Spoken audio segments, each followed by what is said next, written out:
Persichetti. From agony to activism, a life-changing incident driving a New Jersey woman to change a system that's long been scrutinized for negligence, transportation for children with disabilities. Current News' Jessica Eastope joins us now to tell us about her fight. Hi, Jess. Hi, Christine.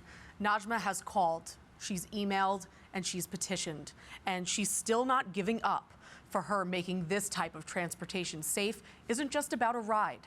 It's a promise for progress, one she made on the worst day of her life.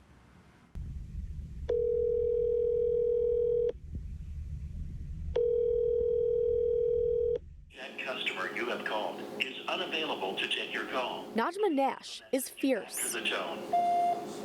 Hi, this message is from Mayor Kramer. My name is Najmah Nash. There's no avenue she hasn't explored in search of justice. And I am calling in reference to the emails I've been sending to you, Mayor Kramer, as well as your staff. This job she's taken on is still new, but she's in it for the long run. I have a hashtag on Instagram, no days off. This is what I'm doing every day, all day. This is my life. What she wants sounds simple. School buses transporting children with disabilities to be safer. She wants drivers and monitors to do their jobs undistracted and for their equipment to be regularly inspected. But more than anything,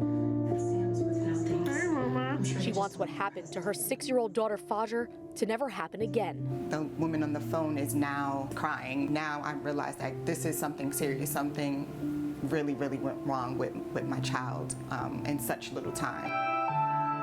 It's a flashback she can't stop replaying. July 17th, Fajr is on her way to summer camp in Somerset County, New Jersey. Her bus hits a series of bumps and she slumps over in her wheelchair. It was the worst day of my life. I received a call around 9-10 a.m. Fajr arrived at the school, which is Claremont Elementary School. She arrived at the school and she was unresponsive. That doesn't sound life-threatening. But Fajr has Emmanuel syndrome, a rare genetic disorder causing physical and developmental disabilities, and she can't get herself back up.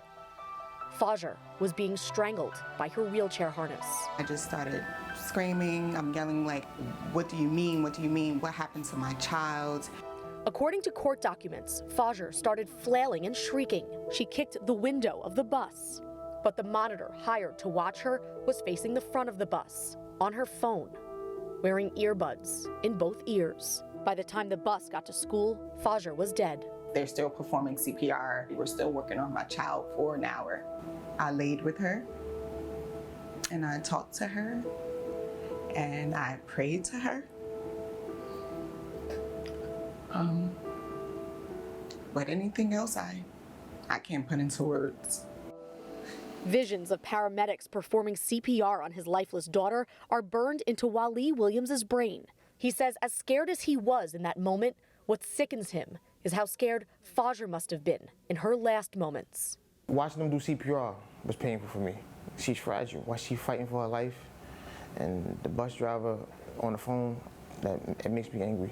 And Wally isn't the only angry parent who's lost a child the same way. In 2018 in Florida, a 14-year-old with cerebral palsy suffocated on her school bus. The monitor didn't notice until it was too late. That same year, a 20-year-old Detroit student with autism died after having a seizure on his bus. The driver called 911 but didn't help him up. And in Florida in 2012, a second grader turned blue and stopped breathing on her school bus. No one called 911. It's sort of like a whack-a-mole game, right? You deal with one busing issue and then another one pops up. Maggie Moroff, the senior special education policy coordinator at Advocates for Children of New York, fields complaints daily from families with disabled children. So why isn't there legislation? There isn't enough staff. There isn't sufficient training for the staff that's on the buses. So even if there was the legislation in place, there would still be problems. I don't think it's that the will's not there. I think it's that the way is not there.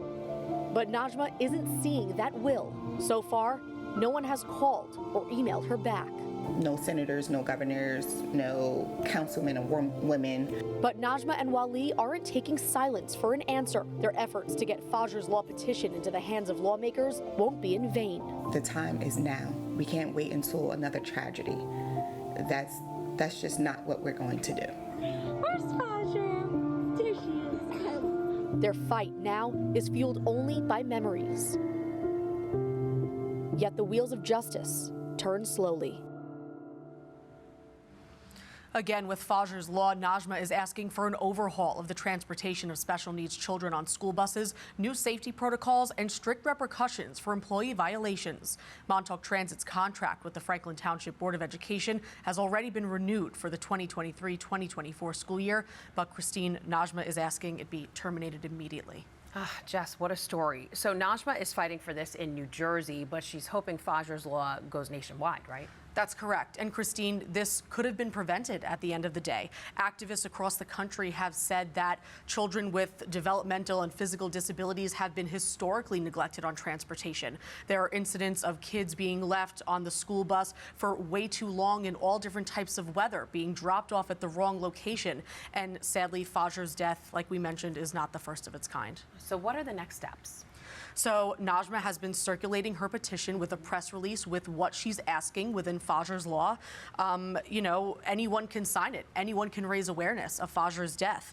And the bus monitor, who police say was on her phone and with headphones in at the time of Fajr's death, has been charged with manslaughter and endangering the welfare of a child. So heartbreaking. Jess, thanks for that report. And you can help Najmah fight to get Fajr's Law into the hands of legislators by signing her petition. You can find it at change.org and search for Fajr's Law. And that is this Currents News Update. I'm Christine Persichetti. Thank you for joining us because we are putting your faith in the news. Hope to see you again next time.